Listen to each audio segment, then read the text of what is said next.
Oh, hello, welcome. I am Catfish Franklin, and this is Catfish Corner.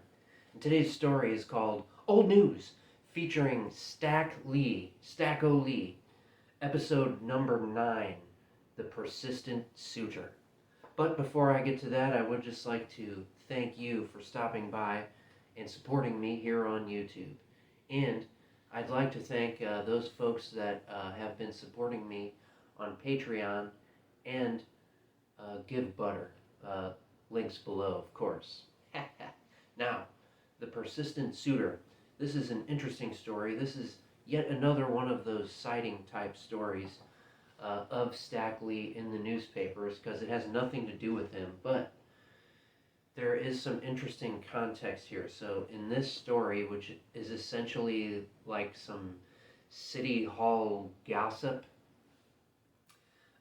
involves Stack Lee in the courtroom at one point, and this would be during his first trial in 1896, which would result in a hung jury, and he would later on have to go to a second trial. It wouldn't be until 1897 when he would be sentenced finally for the murder of William Lyons. But this is the first trial in the hung jury, and then a couple days after this in the hung jury from this trial, his lawyer up and died, who the guy's name was Nat Dryden, and it seems like he was one of the most respected lawyers in the state of Missouri, and very well respected.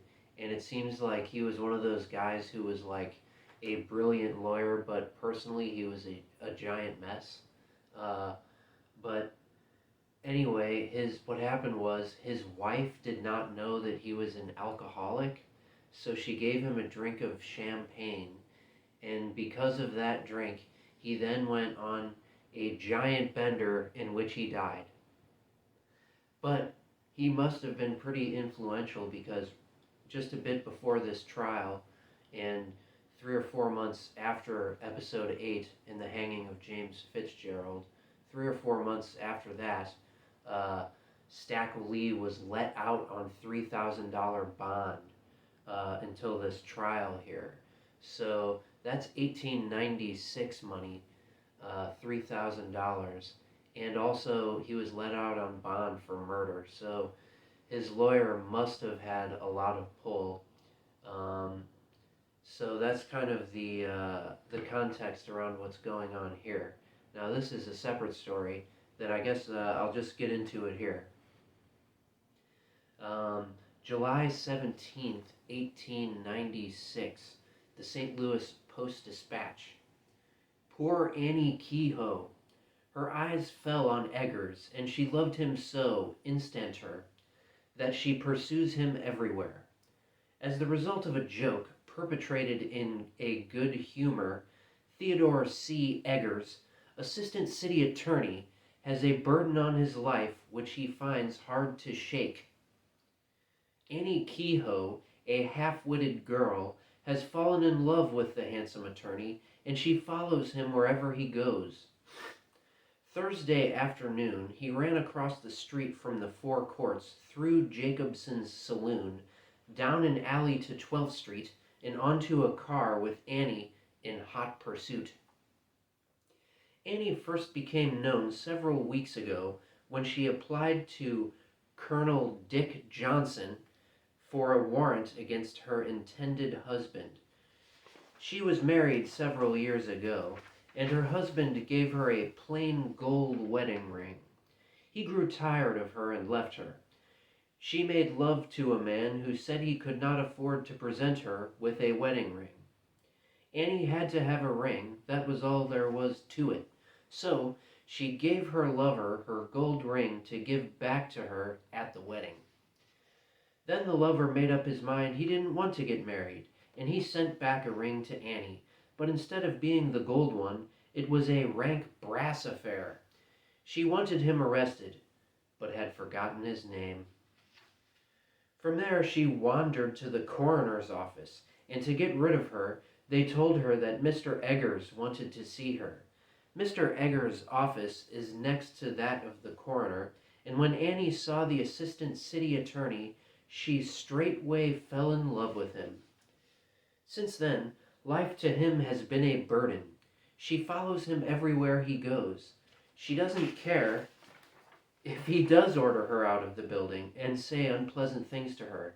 She sticks to him like a porous plaster and delights to sit in police court and watch Mr. Eggers prosecute a case.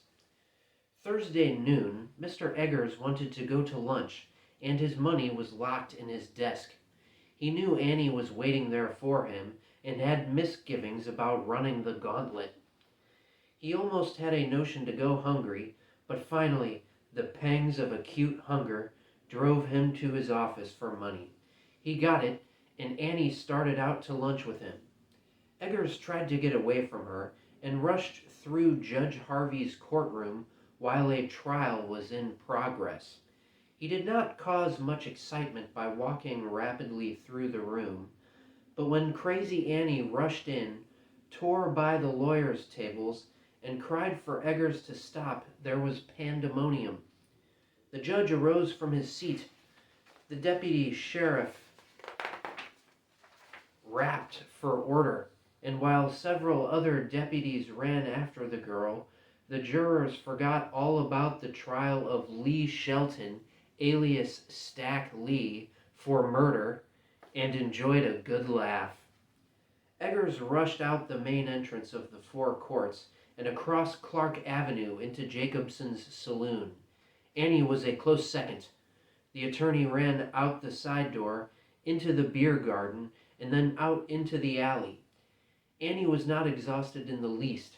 She was a 4-time winner and no-selling plater.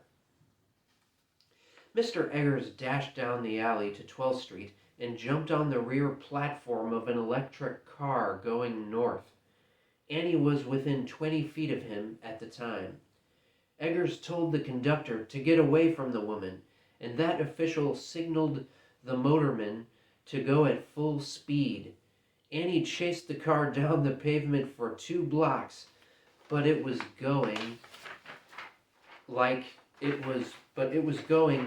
a streak of lightning, and no racehorse could have caught it.